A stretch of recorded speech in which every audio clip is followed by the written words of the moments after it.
الرحمن على العرش استوى رحمن كعرشو بلاي هونانو ديلال تياكيو استوى يميلو قال كعرش بلاي يبال كفتور فلقة يميلن ياسيزالوي مفسروتشس ان ابن كثير من آلو سيلي قال عندنا ابن كثير يالو محل لي ازيام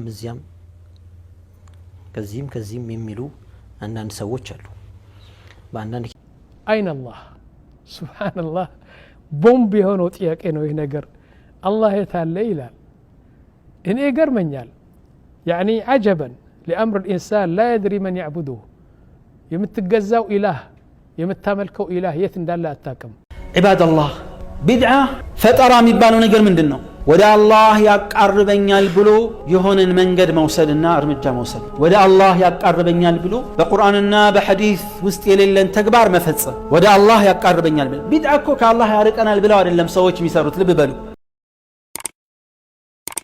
እንዲህ ይላል ጥያቄው ኢስተዋ የሚለው ቃል ከዓርሽ በላይ ቢባል ከፍጡር ፈለገ የሚልን ያስይዛል ወይ ሙፈሲሮችስ እነ ኢብኑ ከሲር من آلو سيلي قال عندنا ابن كثير يالو محل لي ازيام كزيم يميلو أننا نسويش له بأننا كتابوቻቸው ላይ ሹህራ ቢኖራቸውም በአንዳንድ ጉዳዮች ግን የኢብኑ ተይሚያ ተአሲር ያደረባቸው ከኢብኑ ተይሚያ ወዳጆች መካከል አንዱ የሆኑ እንዲህ አይነት ሰዎች የሱ ተጽዕኖ ያደረባቸው ሰዎች አሉ በይነ ተንዚህ ወተሽቢህ የሆኑ ሰዎች አሉ ኢብኑ ከሲር የዑለማዎች ቁንጮ አይደለም አላሁ ተዓላ ከመخلوقات በሚከጅል አይነት መልኩ የትኛውንም አያ መፈሰር የትኛውንም አንቀጽ መተርጎም አይቻልም ማንኛውም ቁርአን ላይ ያሉ ዛሂራቸውን ስናያቸው አላህን የሆነ ቦታ ላይ ወይም የሆነ አቅጣጫ ላይ ያለ የሚያስመስሉ ወይም ደግሞ አካሎች ያሉት የሚያስመስሉ አንቀጾች በጠቅላላ ዛሂራቸው አይፈልግም ቃል በቃል አይተረጎም الرحمن على العرش استوى رحمن كعرشو بلاي هونانو ቀጥታ ትርጉሙ በዚሁ ትርጉሙ ነው ሰለፎች የሚያስቀምጡት ኢማሙ البيهقي اي على وارتفع ይላሉ الامام مالك ሲጠየቁ ምንድነው ያሉት الاستواء معلوم الله كعرش بلاي مهونو يتاوقال አንተም ቁርአን ነግሮናል والكيف مجهولا ሁኔታው ግን እንዴት ነው አይታወቅም ስለ አላህ መናቀው የተነገረንን ያህል ብቻ ከዛ ውጪ ገብቶ የሚፈላሰፉ ሰዎች ያልተጻፈላቸውን የሚያነቡ ናቸው ያልታዘዙትን የሚያስተምሩ ናቸው እኛ አላህ ቁርአን አውርዶልናል ቁርአኑ ግልጽ ባለ ቋንቋ በሊሳንን አረቢይ ሙቢን አረበኛ በሆነ ግልጽ ቋንቋ አስቀምጦታል ሁሉንም የሚገባንን ነገር ተየሙምና ውዱእ አስተምሮ የሱ ሲፈት አላስተማረም ማለት ይሄ ፍጹም ተገቢ አይደለም አስተምሯል ነግሮናል ከዓርሽ በላይ ነኝ ብሏል እንዴት በምን መልኩ የሚለውን ደግሞ ማንንም የሚያውቅ የለም ረሱሉም ሰለላሁ ዐለይሂ ወሰለም ከዚህ በላይ የሰጡት ማብራሪያ የለም የወረደውን ወህይ ብቻ ነው የነገሩን ሱሐቦችም ጭንቀታቸው ሆኖ አልጠየቁም ይሄንን እሱ ብሏል ሰሚዕና ወአጣዕና የሙእሚን ባህሪ እኮ ይሄ يوم القيامة بدعة يسرى سو بدعة የሚያራምድ ሰው بدعنتهم بتلاي أوقو ميرام سو نجا يوم القيامة كبار قطعة يقدمون بخارينا مسلم مزجبوت حديثي الله ملك تنيا منالو يوم القيامة منش لا يقوم الله يسطاچو ልዩ ምንጭ አለ ያንን ምንጭ የጠጣ ለዘላለም አይጠማም ያንን ኡመቶችን እኔ ያጠጣለሁኝ ቆም ያለው በዚህ ሰዓት የሆኑ ኡመቶቻቸውን ያቃሉ በውዱእ ምልክት ያቋቸዋል በውዱእ ምልክት ያቋቸዋል ስላችሁ ሰጋጆች ናቸው ሰዎች ዲን ላይ ያሉ ሰዎች ናቸው ይመጡና ወደስተ በግራና በቀኝ ይበተኗቸዋል አሉ ሰሃባ መላእክቶች فأقول يا ربي وصيحابي جيتاي هوي بالدربوچه ናቸው አረተውልኝ ሰዎች ሆይ መላእክቶች ይላሉ አሉ فيقال انك لا تدري ما احدثوا بعدك ካንተ በኋላ ያመጡትን አዲስ ነገር አታቅም ባላለሁኝ አሉ መልእክተኛ አለይሂ ሰላቱ ሰላም በሌላ ዘገባ እንደመጣው ምን እላለሁኝ አሉ ቁርጥ ያርግልኝና አዲስ ነገር አምጥተዋል فسحقا لمن بدل بعدي ከኔ በኋላ አዲስ አቋም ያመጣን አርቁልኝ ማየት አልፈልግም ይላሉ ረሱል ቢድዓ አደጋው ይሄ ነው ቢድዓ ለመለያየት፣ ለመከፋፈል፣ ለመቆሳሰል አንዱ ምክንያት ነው። ጁምዓን እንስገድ አንስገድ፣ ጁምዓ ሁክሙ ሱና ነው ቢድዓ ነው ብሎ ኺላፍ በሙስሊሞች መሃል ተፈጥሮ ተጣልተው ሰምታችሁ ታውቃላችሁ? ሌላ ሀገር ተው ሀገራችን ላይ ሰምታችሁ ታውቃላችሁ? ሱና ቀብልያና ባዕድያ አለ የለም ብለን ተጣልተን እናውቃለን? ዒድ አልፊጥርና ዒድ አልአድሓ ሲመጣ ማስረጃ አለው የለውም አሳማኝ ማስረጃ ነው ያለኝ ብሎ ሲፎክር ሰው ሰምታችሁ ታውቃላችሁ? ዋጅብ ነው ሱና ሰው ተጣልቶ ያውቃል? አያውቅም። ቢድዓ ግን ሲመጣ እንጣላለን። አንድነታችን ይሻላል ወይስ ቢድዓ ይሻላል? ቢድዓ እንኳን ወደ አላህ ቢያቃርብ እንኳን አንድነትን የሚበትን ከሆነ አያስፈልግም። እውነተኛ አንድነትን ነው የምለው፣ ዝም ብሎ የስብስብ አንድነትን አይደለም። የቢድዓ ሰዎች ይገርመዋል። አንድነት ብለው ሲጮህ ታገኘዋለህ። አንድነትን የሚበትን ስራ እሱ ነው ግን የሚሰራው። ቢድዓ እያለ እንዴት አንድነት ይኖራል? ወንጀል እያለ እንዴት አንድነት ይኖራል? የቢድዓና የወንጀል አንዱ ቅጣት እኮ መለያየት ነው። መለያየት ቅጣት ነው። ወንጀል ካለ አላህ በመለያየት ይቀጣናል። ቢድዓ ካለ በመለያየት ይቀጣናል። ልባችንን ያቃቅረዋል። አንተ ሙስሊም ሙእሚን ሆነ የአላህና የመልእክተኛው ትእዛዝን ሰዎች ሲጥሱ እንዴት ነው ልብህ የሚችለው? ሊችል አይችልም። አንድ ሰው መጥቶ ዙሁር የሚባል ሰላት የለም ቢልህ አይ አንድነታችንን ይሻላል የራስ ጉዳይ አትለው፣ አትቀበለው። ማስለን ዲንም ልክ እንደዚህ ነው። ቢድዓ ይለያያል፣ ቢድዓ ይበታትናል። አንድነትን የፈለገ ከምሩ ከሆነ ከልብ ካለቀስ ምን ባይገድም እንደሚባለው ከምር ከፈለግን አንድነትን ቢድዓን መተው ብቻ ነው። የዛን ጊዜ ስብስብ እንላለን። በቂ ማሳያ አለን። ረመዳን በቂ ማሳያ ነው። መግሪብ ሲደርስ ሙስሊሙ ሁሉ በአንድነት ያፈጥራል። ተነጋግረን ነው? በእጅ ብልጫ ነው? አይደለም። አዛን ሲል እንበላለን እንጠጣለን። አዛን ሲል እናቆማለን። ስሑር ላይ ሁሉም በተቻለ መጠን መጀመሪያ አፉ ላይ የሚያስገባው ተምር ነው። በሚዲያ ተነጋግረን ነው? አይደለም። ሱና ነው ስለተባልን ሁሉም ሱናን ሲሰራ ወደ አንድነት ይመጣል። ዒባደላህ ቢድዓ ፈጠራ የሚባለው ነገር ምንድን ነው? ወደ አላህ ያቃርበኛል ብሎ የሆነን መንገድ መውሰድና እርምጃ መውሰድ። ወደ አላህ ያቃርበኛል ብሎ በቁርአንና በሐዲስ ውስጥ የሌለን ተግባር መፈጸም ወደ አላህ ያቃርበኛል ብሎ። ቢድዓ እኮ ከአላህ ያርቀናል ብለው አይደለም ሰዎች የሚሰሩት። ልብ በሉ። ፈጠራ የሚባለው ነገር ምንድን ነው?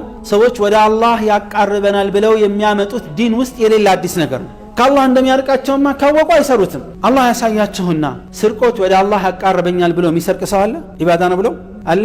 የለም። ዝሙት ወደ አላህ ያቃርበኛል የሚል አካል አለ? ሙስሊም ሆኖ ዝሙትን ሲሰራ አይ ወደ ዒባዳ ነው ብሎ ያስባል? አያስብም። ውሸት ዒባዳ ነው ብሎ የሚያስባል? የለም። ለምን ሐራም መሆኑን ያውቃል። አላህን በዚህ ይገዛለሁ አይልም። የመተው እድል ሊኖረው ይችላል። ቢድዓ ግን ቢድዓ የሚሰሩ ሰዎች ችግራቸው ምንድነው? ወይ የቢድዓ ችግሩ አንዱ ምንድነው ከተባለ ወደ አላህ ያቃርበኛል የጀነት መግቢያ መንገድ ይሆነኛል ተብሎ ስለሚያዝ ነው ችግሩ። ይሄ ነው ቢድዓ የሚባለው እንደ ሸሪዓው። ሱፊያን አልተውሪ እንዳሉ ታውቃላችሁ? አልቢድዓቱ አሐቡ ኢላ ኢብሊስ ሚን አልማዕሲያ። ከወንጀል ይልቅ ቢድዓ ኢብሊስ ዘንድ በጣም ተወዳጅነት አለው አሉ። ምክንያቱን ሲያስቀምጡ ምን አሉ? لأن المعصية قد يتاب منها ወንጀል የሰራ ሰው ተውበት ሊያደርግ ይችላል አሉ። ولكن البدعة لا يتاب منها أو لا يتوب صاحبه። የቢድዓ አካል ቢድዓ የሚያራምድ አካል ግን ባለቤቱ ተውበት አያደርግም። ለምንድን ነው? ምክንያቱም ገብታችኋል። ቅድም እንዳልኩት ወደ አላህ ያቃርበኛል ስለሚል ነው። ችግሩ እዚህ ጋር እኮ ነው። ወደ አላህ ያቃርበኛል ስለሚል ነው የሙጥኝ ብሎ የሚከራከረው፣ ማስረጃ የሚቆፍረው፣ የሚፈልጠው፣ የሚቋረጠው፣ ካንተ ጋር የሚደባደበው፣ የሚጣላው ዒባዳ ብሎ ስላስበው ነው። ስለዚህ ተውበት ያደርጋል ብለህ ታስባለህ? አያደርግም። ምክንያቱም ጥሩ ነው እያለ ስለሆነ ነው። የቢድዓ አንዱ አደጋ ይሄ ነው። ስለዚህ ይህን አደጋ እንየው እስቲ። ከቢድዓ አደጋዎች አንዱ ስራችን ወይም ቢድዓ የሚሰራ ሰው ስራው ተቀባይነት አይኖረውም፣ ተመላሽ ይሆንበታል። ምንም ቢበዛ፣ ምንም ቢያድግ፣ ምንም ቢበረከት ስራው ተቀባይነት አይኖረውም። ቃል ነቢዩ ሰለላሁ ዐለይሂ ወሰለም እናታችን አይሻ ባስተላለፉት ሐዲስ ትክክለኛ በሆነው ሐዲስ ላይ ምን አሉ? የአላህ መልእክተኛ መን አሕደሰ ፊ አምሪና ሃዛ ወደ ሸሪዓ እያመለከቱ ነው። በዚህ እምነታችን ላይ አዲስ ነገር ያመጣ አሉ። ማ ለይሰ ሚንሁ ከሸሪዓ ያልሆነን ነገር አዲስ ነገር ያመጣ ፈሁወ ረዱን አይ መርዱዱን ዐላ ሳሒቢህ በሰሪው ላይ ተመላሽ ይሆንበታል። ተመልሶ መገላገል ብቻ እንዳይመስላችሁ፣ መመለስ አንድ ነገር ነው። አስብ፣ አንተ ለፍተህ ታግለህ ጥረህ የሆነ ምርት አመረትክና ሄደህ ይቀበሉኛል ብለህ ለሚመለከት አካል ስታቀርብ እንካ ውሰድ ሲልህ ምንድን ነው የሚሰማ? ደስታ ነው? እንኳንም ሙሐሰብ አላደረገኝ በቃ ደስ ይላል ብለህ ትመለሳለህ? ሊሆን አይችልም። ቅስምህ ተሰብሮ አንገትህ ተደፍቶ ነው የምትመለስ አይደል? ቢድዓም እንደዚህ ነው። እንካ ውሰደው፣ ያንተው ነው ውሰደው ይባላል። ብቻም አይደለም በሱ ብቻ ቢበቃ አንድ ነገር ነው። ከየት አመጣኸው ተብሎ ይጠየቃል። ከየት አመጣኸው? ይሄ ስራ ውሰደው፣ ተቀባይነት የለውም። ደግሞ ለነገሩ ከየት አመጣኸው? መልሱ እዚህ ጋር ነው ከባዱ ሲሉ ሰምቼ ምን አለበት ብሎ ከአላህ ጋር መከራከር የሚችል ጀግና አለ? ዛሬ ቢድዓ የሚሰራ ሰው እኮ ምን አለበት ይላል። ምን አለበት ኢማሙ ማሊክን ከዛ በፊት አቡ ሐኒፋን ወይም ከአይማዎቹ አንደኛው ዘንድ አንዱ መጣና ሲሰግድ አዩት፣ ያልሆነ አሰጋገድ። ከዛ ምን እየሰራህ ነው ሲሉት ገና እንዳይተቹት ፈልጎ ቢድዓ ነው እንዳይሉት ፈርቶ ሰላት በመስገድ አላህ ይጠይቀኛል እንዲህ አላቸው። መስገድ በሌለበት ወቅትና ሁኔታ ነው። አይ አሉት፣ ሰላት በመስገድህ አላህ አይጠይቅህም፣ ግን ሱናን ስለተጻረርክ አላህ ይጠይቅሃል አሉ። ሱናን በመኻለፍህ አላህ ይጠይቅሃል። ለምን ሰገድክ ሳይሆን በዚህ ሰዓት ለምን ሰገድክ ብሎ አላህ ይጠይቅሃል። ይህን ዒባዳ ለምን እንደዚህ ፈጸምክ? መልሱ እዚህ ጋር ነው። ትልቁ አስደንጋጩ ጥያቄ ይሄ ነው። በሌላ ሐዲስ ምን አሉ? መን ዓሚለ ዓመለን የቀደሙ አዲስ ነገርን ያመጣ ነው። ይሄ ደንጋጌዎችን ይመለከታል። አዲስ ቢድዓ አምጥተው ሰውን የሚያባሉትን ነው። ሁለተኛው ዘገባ ግን እሱ ባይደነግገውም ሌላ ሰው ያመጣውን ቢድዓ የሰራ በሱ ላይ ተመላሽ ይሆንበታል አሉ። ቢድዓ ክፉ ከሚያደርገው ሌላው ነገር ምንድነው? ሱና እንዲጠፋ ምክንያት ይሆናል። አላህ ያሳያችሁ። ዛሬ በሚያሳዝን መልኩ ብዙዎቻችን አንዳንድ ተግባርን ለምን አሰሩም ሲባል ሱና ስለሆነ ነው እንላለን። ሱና ስለሆነ የማይሰራው ሰው ቢድዓ ላይ አንበሳ ሆኖ ታገኘዋለህ። ለምን አይሰራም? ለምን እንዲህ አላደረክም? ያዙኝ ልቀቁኝ ይላል። ጠይብ አንተ አንዳንድ ተግባሮችን ሱና ስለሆነ አይደል የተውከው? ቢድዓ ላይ ምንድነው ያነሳሳ? ቢድዓ ላይ እንደዚህ የሚያስጨፍርህ ምንድነው? ኸይር ቢሆን ኑሮ ሱና ላይ እናገኝህ ነበር። ኸይር ቢሆን ኑሮ ዋጅቡንም ሱናውንም ስትሰራ ሱናውን የተወን ሰው ቢድዓን ሲተው እንደምትገላመጠው ትገላመጠው ነበር። አንዳንድ ሰዎች አይገርሟቸውም? አንዳንድ ጊዜ የሚገርሙኝ ሰዎች አሉ። አንተ ሱና ላይ ሆነ ቢድዓን ስላላረመድክ መስጂድ ውስጥ ከመስጂድ ውጣልኝ ብሎ ያባራሃል፣ እንዳሰግድ ይላል። ልጁ ግን ሰላት አይሰግድም። እንደሱ አባባል ቢሆን ቢያንስ አንተ ሱናን ነው የተውከው። እንደሱ አባባል ቢድዓውን በመተውህ የሚገላመጥህ ቢያንስ ሱናን ነው የተውከው። እሱ ሱና ብለው የሚያስበውን ነገር ማለት ነው። ልጁ ግን ዋጅቡን ትቶ ነገ አላህ ፊት ያስጠይቀዋል። ምን አይነት አቅል እንዳለ እዩ። ሸይጣን ሰው ላይ እንዴት እንደሚጫወት እዩ። አይን አላህ ሱብሓነላህ።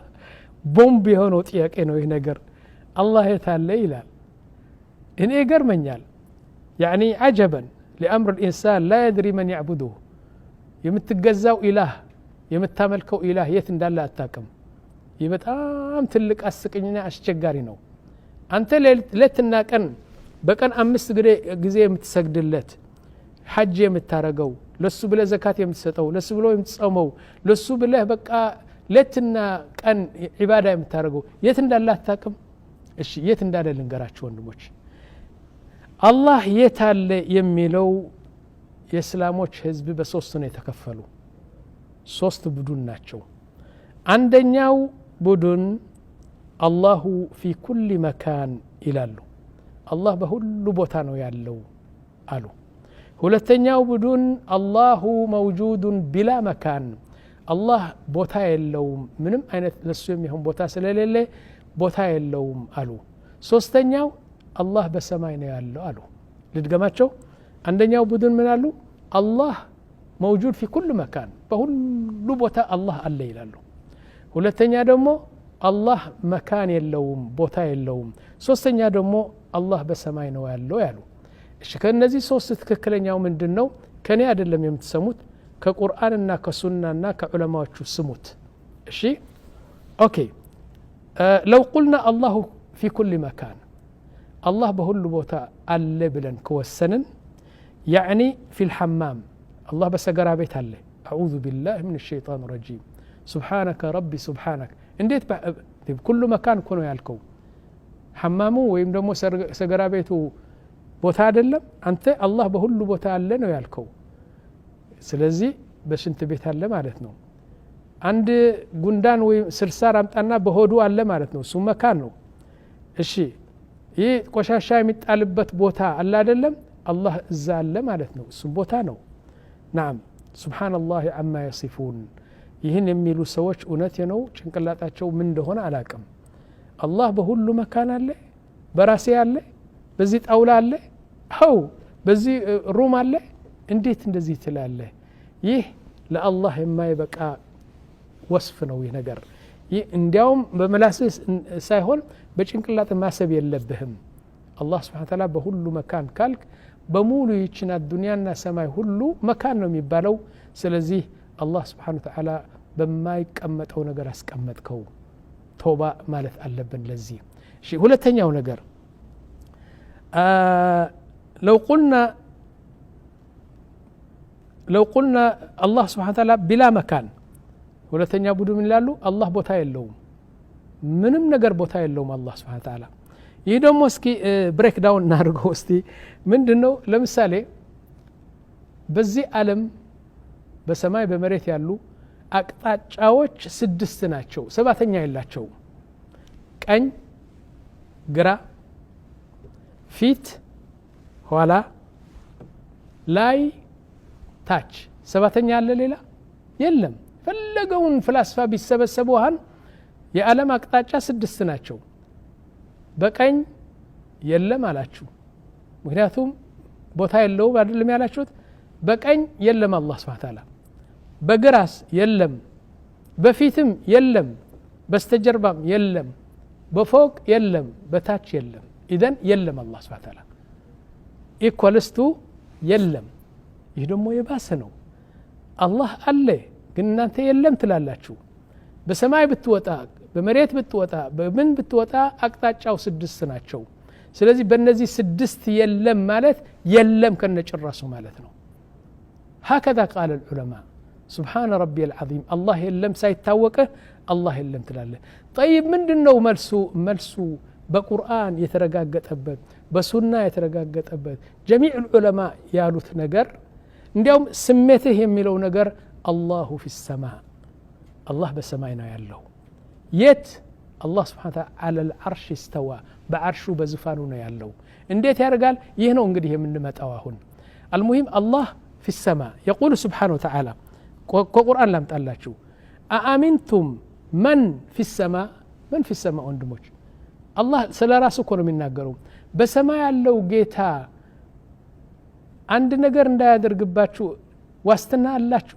ليش أرساتشو كوي تشلال ليكاتاتشو كوي تشلال أأمنتم من في السماء أن يخسف بكم الأرض فإذا هي تمور مريتون قلبت أكو زال دمدماتشو يتشلال كو لمن الله نتفروم بسما يالو الله لمن أتفرم أم أمنتم من في السماء أن يرسل عليكم حاصبا فستعلمون كيف نذير يا الله قطع فرو بسما يالو الله السن فرو يلال يا عندنا مسرجانو ولتنيا يقول سبحانه وتعالى إليه يصعد الكلم الطيب روسرا يدرجاتشوت بمولو ወደሱ ይሄዳል ወደ ሰማይ ወደ አላህ ነው የሚያረጋው እንደዚህ ወደ ሰማይ ይሄዳል يسعد الكلم والعمل الصالح يرفعه الله سبحانه وتعالى سراچون بمولو ወደ ሰማይ ወደሱ ይወስደዋል يقول سبحانه وتعالى هكذا اذا الله سبحانه وتعالى በላይ ነው ያለው አው እኔ በላይ ነው ያለሁ የናንተ ስራ ወደኔ ይመጣል ይላል